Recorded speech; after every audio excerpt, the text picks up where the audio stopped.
السلام علیکم، میں راشد عثمان آپ کو ایک نئی جھیل کے سفر کے ساتھ خوش آمدید کہتا ہوں۔ آج ہم سفر کریں گے پنڈی سے وادی نیلم کی ایک بہت مشہور جھیل رتی گلی تک۔ پچھلے کچھ ٹائم سے رتی گلی کافی فیمس ہوئی ہے۔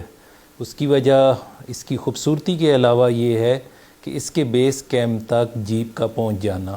پہلے آپ جاتے تھے، چاہے آپ ناران سے جائیں یا آپ نیلم سے، آپ کو سارا یہ راستہ ہائیکنگ کر کے اوپر جھیل تک پہنچنا پڑتا تھا۔ کہیں پہ بھی گھومنے چلے جائیں، کسی بھی جگہ پہ چلے جائیں، اس کی جو آئیڈیل ٹائمنگ ہوتی ہے جانے کی، دیکھنے کی، وہ بڑا میٹر کرتی ہے۔ اب لوگ چلے جاتے ہیں، وہ پکچرز فلم میں دیکھتے ہیں، ویڈیو دیکھتے ہیں، وہ سوچتے ہیں ہم جب بھی جائیں گے تو ہمیں ویو اس طرح کا ملے گا، لیکن اکثر لوگ وہاں پہ جا کے مایوس ہو رہے ہوتے ہیں۔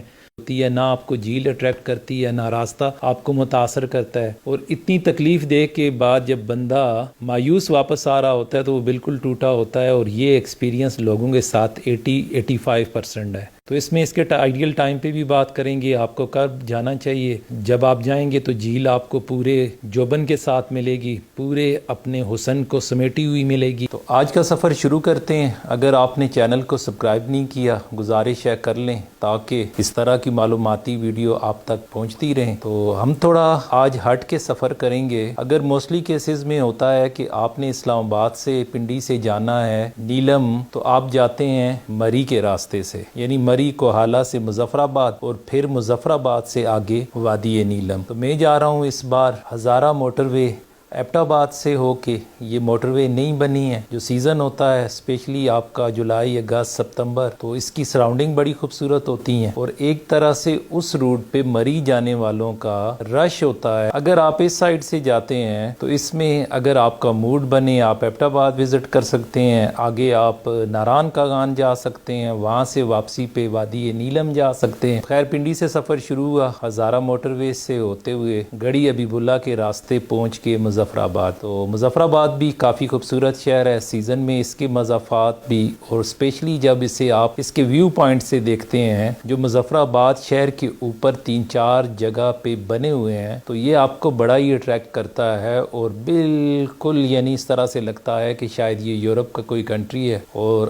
آپ اسے یہاں دیکھ رہے ہیں۔ تو بڑے اچھے مضافات ہیں، بڑا اچھا شہر ہے۔ مجھے بھی ایبٹ آباد کے بعد جو شہر پسند ہے وہ مظفر آباد ہے، بہت خوبصورت ہے۔ اور سے ہم لوگ نکل رہے ہیں آگے دواریاں کے لیے۔ دواریاں وہ مقام ہے جہاں سے آپ کو جیپیں ملتی ہیں رتی گلی جھیل تک جانے کے لیے۔ ادھر آپ گاڑی چھوڑتے ہیں، اس کے بعد جیپ پکڑ کے جاتے ہیں رتی گلی بیس تک۔ تقریباً 3-3.5 گھنٹوں کا ٹریک ہے، ٹوٹل کوئی 25 کلومیٹر ہے۔ بڑا ٹف سا راستہ ہے، بارش کے کیس میں یہ بہت خطرناک ہے، چند بوندیں گرنے کی دیر ہے تو یہ مٹی ایسی ہے کہ سلپری ہو جاتی ہے۔ تو اس سائڈ پہ بھی ملٹیپل ایکسیڈنٹ ہیں، رپورٹ ہوتے رہتے ہیں، لیکن اللہ سے مدد مانگ کے اللہ کی حفاظت میں آپ پہنچ جاتے ہیں رتی گلی بیس کیمپ۔ بیچ کا راستہ انتہائی خطرناک، آپ جیپ میں اچکولے کھاتے جاتے ہیں، جب اوپر پہنچتے ہیں تو کمر سیدھی کرنا بھی محال ہوتا ہے۔ یہ ساری جیپیں بڑے پرانے ماڈل کی ہیں۔ ہمارے ملک کی جو اکانومی ہے، جو غربت ہے، تو یہاں پہ اس طرح کی جو آپ کی کمفرٹیبل جیپس وغیرہ ہوتی ہیں وہ پاسبل نہیں ہے، تو ہمارے مقدر میں ہے شاید اس طرح کی جیپوں میں جھٹکے کھانا اور ٹوٹ کے اوپر تک پہنچنا خدا کی قدرت دیکھنے کے لیے۔ لیکن لگتا یہ بھی ہے کہ آپ جتنے تھکے ہوتے ہیں تو شاید مناظر آپ کو اتنے ہی اچھے لگتے ہیں۔ تو خیر، بیس کیمپ ایک اچھی سائٹ بنائی ہوئی ہے، آپ کو کیمپ وغیرہ مناسب مل جاتے ہیں، کھانے پینے کا بھی انتظام ہو جاتا ہے۔ نسبتاً یہ لوگ بہتر ہیں جس طرح یہ سامان لے کے جاتے ہیں، لیکن وہ مہنگائی نہیں ہے جو آپ کو ناران اور مری کے پورشنز میں ملتی ہے۔ ویسے بھی جو کمپنگ ہوتی ہے میں سمجھتا ہوں کہ آپ کی ہوٹلنگ سے کافی بہتر ہوتی ہے۔ اگر آپ نیچر لور ہیں تو آپ کافی اس سے انٹرٹین بھی ہوتے ہیں، اور یہ آپ کو کافی اٹریکٹ بھی کرتا ہے۔ کیمپنگ سائٹ میں رات گزاریں اور صبح ایزی ہو کے جھیل تک جائیں۔ اچھا، دواریاں سے جو جیپ آپ اوپر لے کے جاتے ہیں تو وہ آپ کو آنے جانے کا جو رینٹ ہوتا ہے وہ چارج کرتے ہیں، اس میں آپ کی مرضی ہے، چاہے آپ ایک دن میں واپس آ جائیں یا دوسرے دن واپس آئیں، جیپ آپ کے لیے ویٹ کرے گی۔ تو لوگ ہوتے ہیں جلدی میں، کچھ لوگوں کو آئیڈیا نہیں ہوتا، وہ سوچتے ہیں کہ شاید جھیل کو دیکھ کے ہاتھ لگا کے کچھ پکچر وغیرہ لے کے ہم واپس آ جائیں گے، تو ایسے لوگ راستے میں بھی خراب ہوتے ہیں، جیپ میں جاتے ہوئے خراب ہوتے ہیں، جب بیس کیمپ سے اوپر ہائیکنگ کر رہے ہوتے ہیں تو اس میں کافی خراب ہوتے ہیں، اور جب واپس آ رہے ہوتے ہیں تو اس میں اور زیادہ خراب ہوتے ہیں۔ جب واپس کرن میں آ کے رکتے ہیں تو وہ جگہ یہ دیکھ کے گئے ہوتے ہیں، نہ آپ اسلام آباد پہنچ سکتے ہیں اور نہ آپ مظفر آباد تک پہنچ سکتے ہیں۔ تو باقی جھیل کا جو میں سمجھتا ہوں کہ حسن ایسا ہے کہ یہ جھیل مسٹ آپ سے ایک دن مانگتی ہے کہ آپ 4-5 گھنٹے مسٹ اس پہ گزاریں۔ یہاں موسم بڑا انپریڈکٹیبل سا ہوتا ہے، کبھی بارش، کبھی دھوپ، کبھی چھاؤں، یہ سارا سلسلہ چلتا رہتا ہے۔ اس کے حساب سے جھیل کا اپنا کلر اور اس کی سراؤنڈنگ کے جو کلر وغیرہ ہوتے ہیں وہ چینج ہوتے رہتے ہیں، اور آپ کو ہر کچھ منٹ، کچھ ساعت کے بعد ایک نیا منظر ملتا ہے جو دیکھنے لائق ہوتا ہے۔ جب بھی جائیں ٹائم لے کے جائیں، 1 ڈے کے ٹرپ پہ کبھی نہ جائیں۔ جھیل پہ جا کے پچھتاتے ہیں آپ کہ شاید میں ٹائم لے کے آتا، جیپ والے کو نہ بتایا ہوتا کہ مجھے واپس آنا ہے۔ اس کیس میں نہ آپ اوپر رک سکتے ہیں، نہ آپ کو مسٹ نیچے آنا پڑتا ہے، لیکن آپ بڑے بوجھ دل کے ساتھ آتے ہیں، ایک تھکاوٹ ہوتی ہے، اور دوسرا آپ کو اپنی غلطی کا بھی احساس ہوتا ہے کہ شاید میں ایک دن لے کے آتا۔ تو اگر صبح آپ بیس کیمپ سے اوپر جھیل تک جائیں، آپ 12-1 بجے تک اپنا ٹائم گزاریں، اس کے بعد 2-3 بجے نیچے آئیں، واپس آپ کوئی 4-5 بجے پہنچ سکتے ہیں دواریاں سے اگر آپ نے اوپر جانا ہے شادرہ تو آپ شادرہ نکل جائیں، اگر نیچے آنا ہے تو آپ آ سکتے۔ باقی یہ ایک لافانی حسن کی جھیل ہے۔ مستنصر حسین تارڑ نے اس کے بارے میں بہت کچھ لکھا ہے۔ انہوں نے تو یہاں تک لکھا ہے کہ اس جھیل کا حسن ایسا ہے کہ کسی بھی انسان کو فاتر العقل کر سکتا ہے۔